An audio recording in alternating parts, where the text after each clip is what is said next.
Welcome to war of aspirants. जैसा कि आप अपनी स्क्रीन पे देख पा रहे हैं, बीए फाइनल ईयर वालों के लिए फाउंडेशंस ऑफ सोशियोलॉजिकल थॉट, समाजशास्त्रीय विचारधारा के आधार, इसके इंपॉर्टेंट क्वेश्चंस को हम डिस्कस करने वाले हैं। और केवल क्वेश्चन आंसर नहीं कि केवल क्वेश्चन हो गया उसका आंसर बता दिया, केवल ऐसे नहीं, कॉन्सेप्ट के साथ समझेंगे। ठीक है, तो उसको थ्योरी मत समझना, वो थ्योरी नहीं है। क्वेश्चन तो सारे एमसीक्यूज ही हैं, लेकिन अब उनको करने के लिए आपको कुछ कॉन्सेप्ट जानना पड़ेगा। ठीक है, तो चलते हैं, ये हमारा पार्ट 1 है और इसी की तरह कई सारे पार्ट्स आएंगे, छोटी छोटी वीडियोस में आएंगे। ठीक है, चलिए बिना टाइम वेस्ट करे शुरू करते हैं।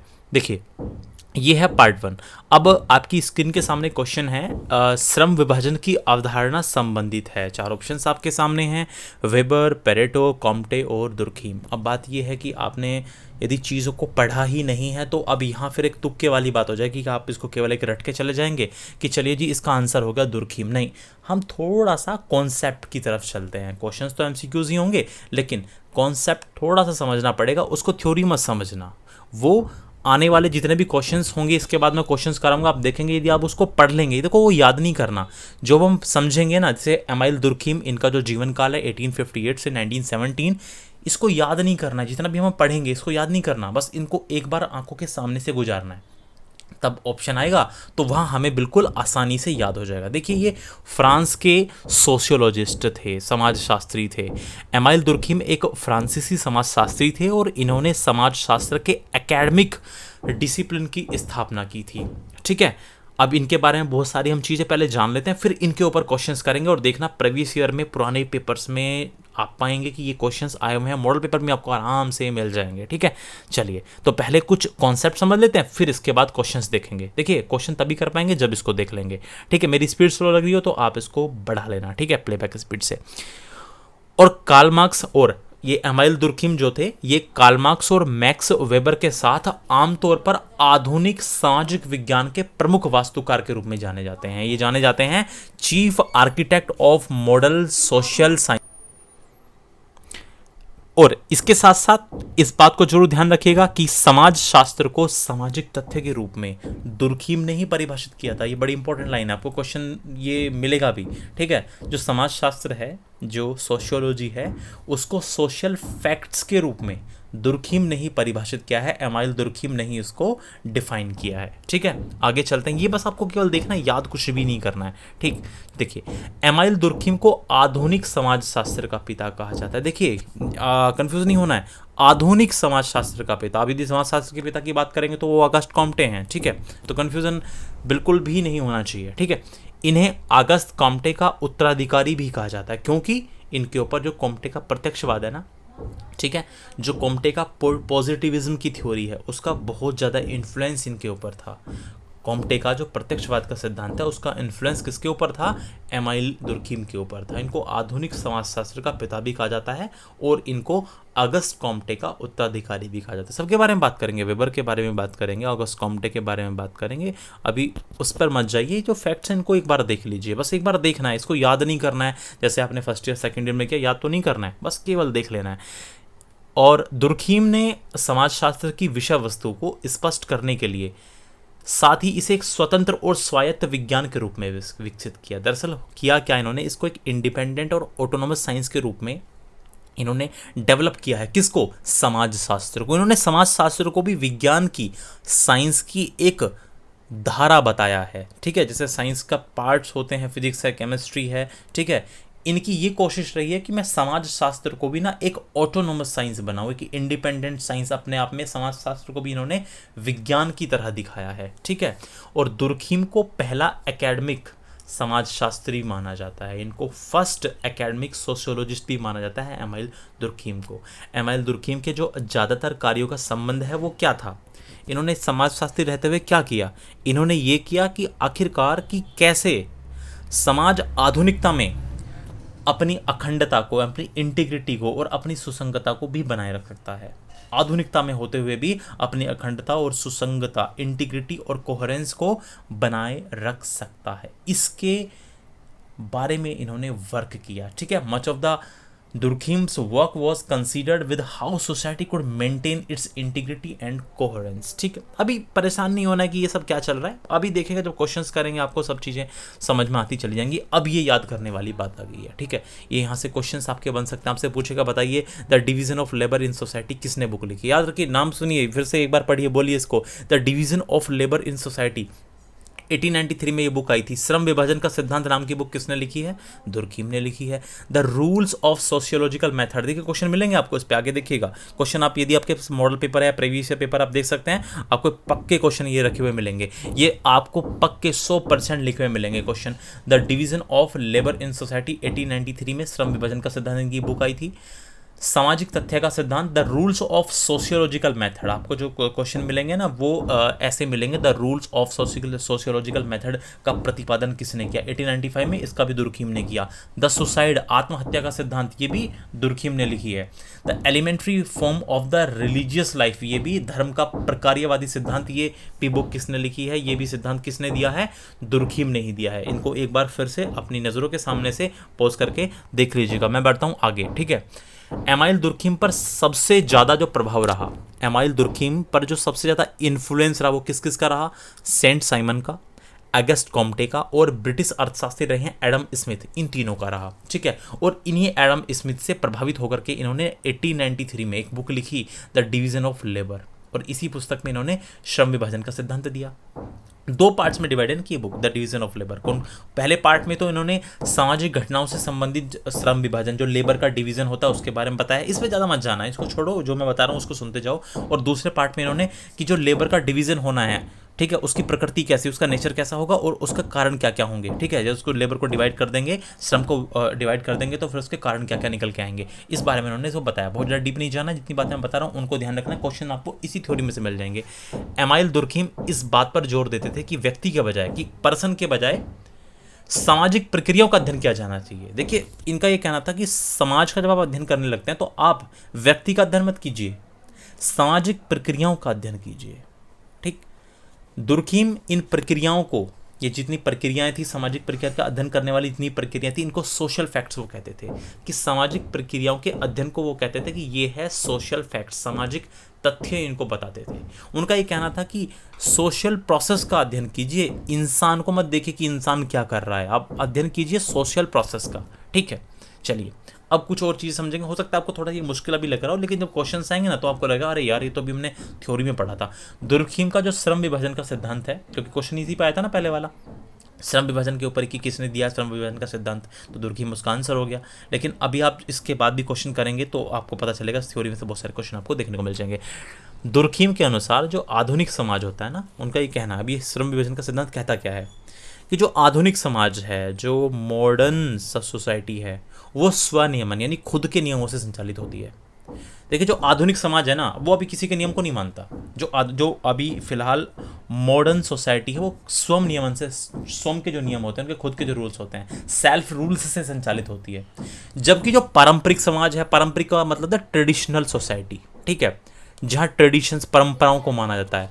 ट्रेडिशनल समाज बाहरी विश्वासों पर टिका होता है, जो लोगों के विश्वास हैं, जो सब लोग जिन बातों को मानते हैं, और अनुमोदन यानी अप्रूवल यानी प्रशंसा, कि यार ये चीज़ ठीक है, ये चीज़ गलत है, ऐसा करना चाहिए, ऐसा नहीं करना चाहिए। तो ये फ़र्क है। उनका कहना है कि जो आधुनिक समाज है वो तो सेल्फ रूल के खुद के नियम होते हैं, ठीक है, लेकिन जो पारंपरिक समाज है, जो ट्रेडिशनल सोसाइटी है, वो बाहरी विश्वासों पर टिका होता है। कहने का मतलब, दुर्खीम द्वारा सामाजिक तथ्यों में बाह्यता और बाध्यता को समाज की उन्होंने विशेषता माना है। उनका ये कहना है कि जो सामाजिक तथ्य है ना, उनमें बाह्यता का मतलब बाहर की बातें, कि बाहर लोग क्या कहेंगे, ये सब चीज़ें, और फिर उस चीज़ की बाध्यता कि यार वो क्या कहेंगे तो मुझे यार ऐसा करना ही पड़ेगा, तो एक बाध्यता हो गई। समझ पा रहे हैं? क्वेश्चंस मिलेंगे इसके ऊपर।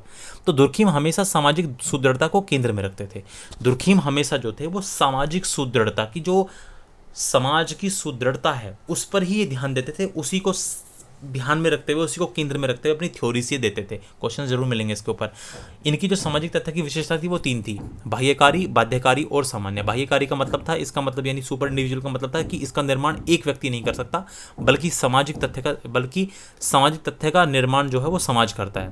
देखिए जो बाह्यकारी होते हैं ना, बाहर की जो परंपरा थी, यार ऐसा करेंगे तो लोग ऐसा कहेंगे, ये केवल कोई एक व्यक्ति नहीं इस बात के, ये जो रूल्स होते हैं इनका ऐसी चीज़ों का कोई एक व्यक्ति नहीं कहता, ये बहुत सारे लोग ऐसी बातों को करते हैं, तो बाह्यकारी विश्वास इस बात से पैदा होते हैं। बाध्यकारी फिर, अच्छा यही बाह्यकारी विश्वास फिर बाध्यकारी हो जाते हैं, ठीक है, कि आपको मानने ही पड़ेंगे। अगर समाज में रहना है तो समाज के नियमों और कानूनों का पालन करना होगा।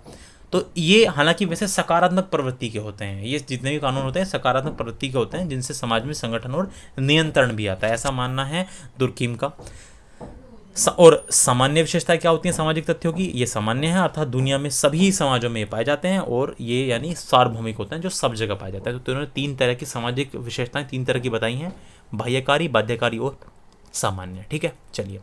एमाइल दुर्खिम मानते थे कि समाज के पारस्परिक और आधुनिक रूपों में, देखिए ऐसा है, एमाइल दुर्खिम ये मानते थे समाज का पारंपरिक का मतलब होता है ट्रेडिशनल, ठीक है, और आधुनिक, यानी 2 तरह का समाज है, एक पारंपरिक और एक आधुनिक।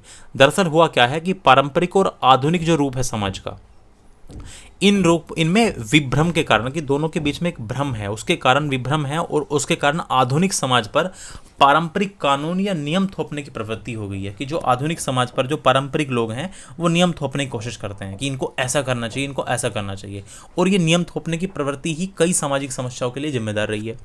दुर्खिम यह सिद्धांत समाज के संदर्भ में देते हैं और कहते हैं कि श्रम विभाजन ही समाज की संरचना तथा उसमें पाए जाने वाले संगठन और कानून का निर्धारण करती है। इस बात में मत जाइए, अब आगे जो बात है उसको समझिए। देखिए इनका जो श्रम विभाजन का आधार है वो 2, ये कहते हैं कि श्रम विभाजन के आधार पर, लेबर के डिवीजन के आधार पर समाज 2 तरह का होता है। सामाजिक संरचना 2 तरह की होती है, एक तो होती है सरल सामाजिक संरचना, एक होती है जटिल सामाजिक संरचना। ठीक है, अब ये सरल सामाजिक संरचना क्या है? सरल सामाजिक संरचना में जो सरल समाज होता है उसमें जो श्रम विभाजन होता है, जो लेबर का डिवीजन होता है, वो बहुत ही सरल और कम पाया जाता है। ठीक है, यहाँ श्रम विभाजन लिंग यानी जेंडर और एज के आधार पर होता है, और ऐसे समाज में ऐसे समाज में जो एकता होती है वो समानता पर आधारित होती है, और ऐसे को कहा जाता है यांत्रिक एकता। यानी कहने का मतलब ऐसा समाज जहाँ पर एकता होती है तो ऐसी एकता को कहते हैं हम यांत्रिक एकता। और यहाँ पर यदि कोई कानून होता है तो वो दमनकारी कानून इसमें पाए जाते हैं, और इनमें सामूहिक चेतना मतलब ग्रुप, यानी कहने का मतलब सभी जो लोग होते हैं सभी लोग मिलकर के ही हर चीज़ों का सामना करते हैं। ठीक है, और इनमें एक हम की भावना पाई जाती है। और अपराध जो होता है वो किसी व्यक्ति के विरुद्ध नहीं होता। देखिए 2 तरह के समाज होगा, जब हम जटिल समाज पढ़ेंगे तो ये सरल समाज अपने आप समझ में आ जाएगा। 2 तरह के समाज है, एक सरल सामाजिक संरचना है, एक जटिल सामाजिक संरचना है। जटिल सामाजिक संरचना में पॉपुलेशन बहुत ज़्यादा होती है, सरल सामाजिक संरचना में पॉपुलेशन बहुत कम होती है। तो जहाँ पॉपुलेशन बहुत कम होती है वहाँ पर होता क्या है कि जो श्रम का विभाजन है वो सरल है और कम पाया जाता है, जो लेबर का डिवीजन होता है वो आसानी से हो जाता है, और एक एकता पाई जाती है। कम लोग हैं तो यूनिटी में रहते हैं, उनको पता है कम लोग हैं, और वो लोग जितने भी कम तो वो रहते हैं यूनिटी में। इसलिए यूनिटी का मतलब है सामूहिक चेतना, कि उनके अंदर एक हम की भावना पाई जाती है। और जो अपराध होता है, यदि कोई अपराध वहाँ होता है तो वो ऐसा नहीं सोचते कि यार चलो तो उस व्यक्ति के साथ है, मेरा क्या मतलब। ठीक है, ऐसा नहीं होता। यदि किसी व्यक्ति के खिलाफ अपराध हुआ तो वो ये मानता है कि ये अपराध केवल उस व्यक्ति के ऊपर नहीं हुआ है, ये हमारे पूरे समाज के लिए एक खतरे की घंटी है, तो वो उसको एक समाज के विरुद्ध अपराध माना जाता है सरल सामाजिक संरचना में। लेकिन वहीं पर होता है एक जटिल सामाजिक संरचना, इसको समझने के बाद आपको सरल वाला अपना समझ में आ जाएगा। देखिए जटिल समाज में श्रम विभाजन योग्यता के आधार पर होता है, क्योंकि पॉपुलेशन बहुत ज़्यादा होती है। किस किस को आप लिंग के आधार पर या आयु के आधार पर नौकरियां देंगे? समझ पा रहे हैं मेरी बात? ठीक है, जहाँ पर कम होंगे वहाँ पर तो लिंग और आयु के आधार पर मिल जाएगा। ठीक है, लेकिन जहाँ पर पॉपुलेशन बहुत ज़्यादा होगी, कंपटीशन बहुत ज़्यादा होगा, तो वो यही बस समझने वाली बात है कि जटिल समाज में जो श्रम का विभाजन होता है, लेबर का जो डिवीजन होता है, वो योग्यता के आधार पर पाया जाता है। जटिल समाज में जनसंख्या का आकार बहुत बड़ा होता है, जिससे होता क्या है, जब जनसंख्या ज़्यादा तो उत्पादन यानी प्रोडक्शन की बहुत ज़्यादा आवश्यकता होती है, इसीलिए यहाँ जटिल श्रम विभाजन पाया जाता है। जटिल समाज में पाई जाने वाली एकता को कहते हैं सावयवी एकता। याद रखना, वहाँ पर था समानता पाई जाती है, वो थी कैसी? यांत्रिक एकता। यहाँ पर है सावयवी एकता। और यहाँ सामूहिक चेतना बहुत कम पाई जाती है। यहाँ पर सामूहिक चेतना नहीं होती, व्यक्ति बस खुद का अपना देखता है। अपराध व्यक्ति के विरुद्ध पाए जाते हैं। यहाँ पर यदि कोई अपराध होगा ना, जब बहुत ज़्यादा पॉपुलेशन, यदि किसी के विरुद्ध कोई अपराध हुआ, किसी व्यक्ति को कुछ किया गया, तो वो उसी की प्रॉब्लम है और बाकियों की प्रॉब्लम नहीं है। लेकिन वहाँ पर सरल समाज में ऐसा नहीं था। ठीक है, और प्रतिकारी दंड की व्यवस्था इसमें पाई जाती है। इसको क्षतिपूर्वक कानून भी कहा जाता है। ठीक, चलिए। इसके अलावा और ध्यान रखिएगा सामूहिक प्रतिनिधित्व का सिद्धांत, सामूहिक प्रतिनिधित्व का सिद्धांत भी किसने दिया है, एमाइल दुर्खिम ने दिया है। और समूह मस्तिष्क का सिद्धांत भी किसने दिया है, एमाइल दुर्खिम ने दिया। क्वेश्चन इनसे भी आ सकते हैं, ठीक है। अब एक लास्ट चीज और बता दूं मैं, इन्होंने ही एक और सिद्धांत है इनका, the rules of sociological method, पहले भी इसका नाम आ चुका है।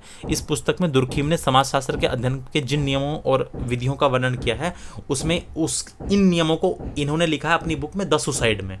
और 10 सुसाइड में इन्होंने आत्महत्या के 4 प्रकार बताए हैं। कौन कौन से प्रकार हैं, अहमवादी आत्महत्या, इगोस्टिक सुसाइड, इसके अलावा परार्थवादी आत्महत्या, एल्टुस्टिक सुसाइड, और प्रतिमानहीनतावादी आत्महत्या या फिर आदर्शहीन आत्महत्या, आइडियल सुसाइड, और चौथी है भाग्यवादी आत्महत्या, फैटलिस्टिक सुसाइड।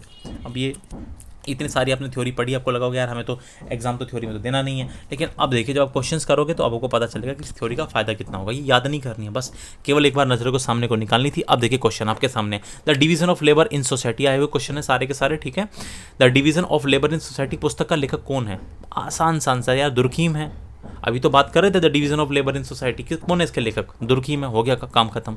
आगे देखिए द सुसाइड पुस्तक का लेखक कौन है, अभी तो बात करी दो सुसाइड के बारे में हमने, कौन है इसके भी लेखक, दुर्खिम है। अब भूल जाइए, अब आप आराम से एक बार आपने थ्योरी देख ली तो अब आप इसको जो है करते चले जाएंगे आराम से क्वेश्चंस, ठीक है।